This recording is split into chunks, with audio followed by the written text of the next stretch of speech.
Let's call a spade here. James Harden is the biggest loser, not just in the NBA, but he is the biggest loser in all of sports.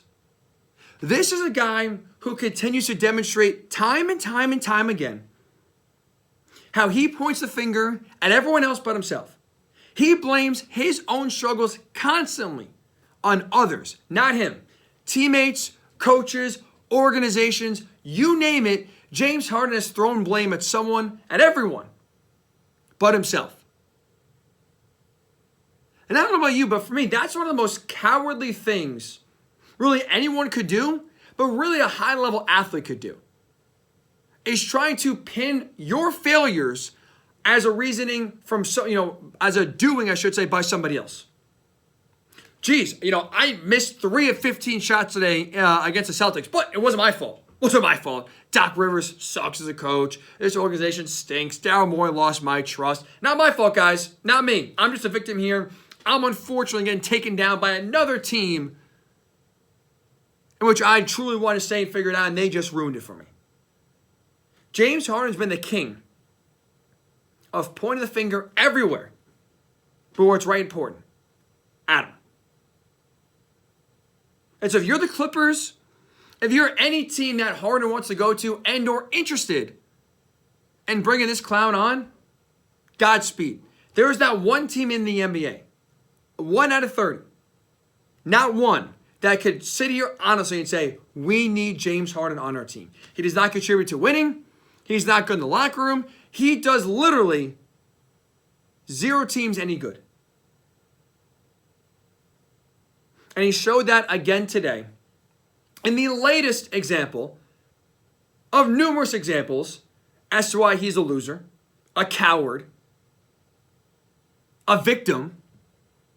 He decided to take aim at someone who was a close friend, or I guess at this point, used to be a close friend, in Daryl Morey, president of basketball operations for the Sixers. Harden was on a tour in China with Adidas, speaking at some sort of event today. And this morning, he was, let's say, not shy to share his displeasure with Daryl Morey and the fact that now the latest report with the Sixers that they have taken James Harden off the trade market and will not trade him, and the goal is to have them have Harden on the team this year. Well, Harden had his chance to respond for the first time to a crowd in China. Here's how James Harden decided to answer that.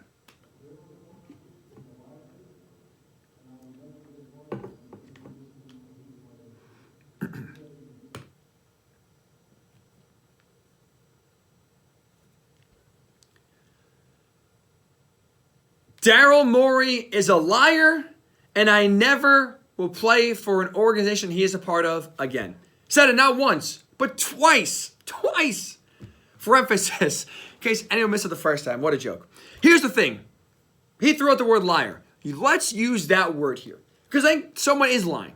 There is a liar in this situation between James Harden versus Daryl Morey versus the Sixers. The liar in this case is Harden. Harden is the liar because he is lying to himself. He is lying to himself about truly how much he is worth. He thinks he's a superstar. I know many still call him that. The reality is he is not. He's not a number 1 on a championship team. That's what a superstar should be. Even if you want to stretch the definition of being a number 2 on a championship team in some cases, Harden sure as hell ain't that. This guy, bare minimum, on a championship contending team, is the 3rd best option. He is no longer a superstar. Never been a superstar in the playoffs. But this guy wants to get paid like he's a star. Like he's one of the best players in the NBA. And he thinks, truly in his mind, that he's getting wronged here by the Sixers and not giving him the contract he thinks he deserves, when in fact, his play says, you don't deserve anything, buddy. You're lucky to be getting the $30 million you're getting. Because your play does not require us to shell out all this money for you. He feels like by taking a pay cut last year, that this offseason, he would get that that money back and way more. The reality is, When you look at James Harden in the playoffs, that is who James Harden is. And we have now seen in sports, you pay guys that are postseason players. And guys that are just good regular season guys but don't get the job done in the postseason are not ones getting record-setting contracts. I know it's different, right? Football, basketball, I get it. But the best and maybe closest example I could give you is this. Kirk Cousins is a really good regular season quarterback. Really good. We know Kirk Cousins has struggled mightily, for the most part, in the playoffs. Kirk Cousins, the last 4 years, has been strung along by one-year deal after one-year deal after one-year deal by the Vikings. Every other quarterback you're seeing right now is cashing in on record-setting contracts because they have played well in the postseason and or the teams think they eventually could play well in the playoffs when it matters the most. That is where the money is for postseason performance. And you look recently, James Harden is not a postseason player. Well, he's never been in his career, but recently he has been more of an asteroid than a shooting star. Forget about not helping your team win. He is actively hurting his team's chances of winning games in the playoffs and advancing deep into the postseason. The perfect example is the Celtics series. In that series, in which the Sixers, right, we know they lost in 7 games, should have won, blew it. James Harden in that series had 2 of the best games of his career in the postseason. 45 points in game 1, 42 points in game number 4. Easily 2 best moments of his postseason career. In large part, he doesn't have many postseason moments that are memorable in a positive way. A lot of postseason moments that are memorable, not many positive. So he has the 2 best moments of his playoff career in that series against the Celtics. But the reason why the Sixers choked away a 3-2 lead and couldn't get past the Celtics and couldn't get past the second round of the playoffs again is because of how Harden played in the other 5 games. Sure, he was great. Combined for, 87 points in those 2 games. The other 5 games, though, he combined for 67 points total in 5 games. Shot 16 of 63 from the field. That is a grand total of 25%. And shot just 15% from 3. So he was great in 2 games. He showed you for the first time ever, hey, superstar James Harden in the playoffs. Never seen this before. Regular season Harden playing like this in May. What a sight. His issue is not only was that unsustainable, playing at a high level in the playoffs, but he couldn't even give you average games. He was dreadful. He was awful. He, along with Embiid, just destroyed any chance Philly had of winning that series. Because when he was bad, he was one of the worst players in the NBA.